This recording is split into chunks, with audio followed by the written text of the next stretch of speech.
कुछ समय से एक लंबी बहस छिड़ी हुई है। एक तरफ जहां पीएम मोदी अपनी हर रैली में कांग्रेस पर आरक्षण को खत्म करने का आरोप लगाते नजर आ रहे हैं, तो अब संघ प्रमुख मोहन भागवत ने भी रिजर्वेशन पर बड़ा बयान दे डाला है। मोहन भागवत से तेलंगाना की राजधानी हैदराबाद में जब आरक्षण पर सवाल पूछा गया तो उन्होंने कहा कि आरएसएस हमेशा से ही रिजर्वेशन का समर्थन करता आया है। उन्होंने ये भी कहा कि संघ की राय है कि जब तक जरूरत हो आरक्षण बढ़ाया जाना चाहिए। जब से आरक्षण आया है तब से संविधान सम्मत सारे आरक्षण को संघ पूर्ण समर्थन देता है और संघ ये कहता है कि आरक्षण जिनके लिए है उनको जब तक आवश्यक लगेगा या सामाजिक कारणों से दिया गया है वो भेदभाव जब तक है तब तक ये आरक्षण जारी रहना चाहिए।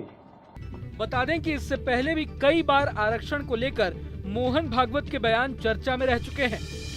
पिछले साल नागपुर में भी रिजर्वेशन को लेकर भागवत ने कहा था कि जब तक समाज में भेदभाव है तब तक आरक्षण जारी रहना चाहिए। इसके अलावा 2015 के बिहार विधानसभा चुनाव के दौरान भी मोहन भागवत के आरक्षण पर दिए गए कथित बयान पर काफी बवाल हुआ था। हालांकि आरएसएस ने कभी उस बयान की पुष्टि नहीं की। अगर बात वर्तमान में रिजर्वेशन को लेकर छिड़ी बहस की करें तो बता दें कि पीएम मोदी ने हाल ही में कांग्रेस को ओबीसी समुदाय का सबसे बड़ा दुश्मन बताते हुए कहा था कि कांग्रेस के चलते ओबीसी समुदाय को आरक्षण के एक महत्वपूर्ण हिस्से से वंचित कर दिया गया है।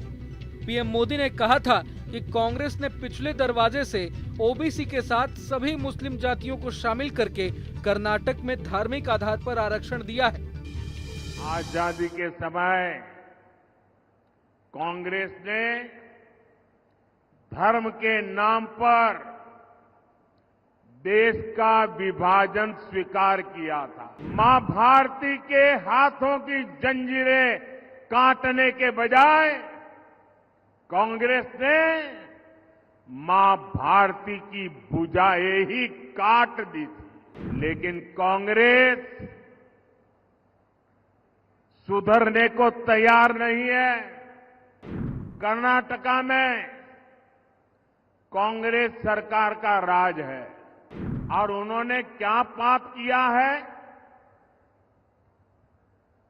आप हैरान हो जाओगे। मुझे बताइए कि आपके गांव में कोई आकर के कह दे कि भाई इस गांव में सारे के सारे लोग अब ये नहीं ये हो गए, तो आपको मंजूर होगा क्या? कांग्रेस सरकार ने कर्नाटका में जितने भी मुस्लिम समाज के लोग हैं उन सबको ओबीसी घोषित कर दिया। ओबीसी समाज को जो आरक्षण मिलता था वो उनसे छीन लिया। बाबा साहब आंबेडकर की पीठ में छुरा भोंक दिया। हालांकि विवाद बढ़ने के बाद कर्नाटक के सीएम सिद्धारमैया ने पीएम के इस दावे को झूठा करार दिया था और कहा था कि सरकार में आने के बाद बीजेपी आरक्षण को खत्म कर देगी।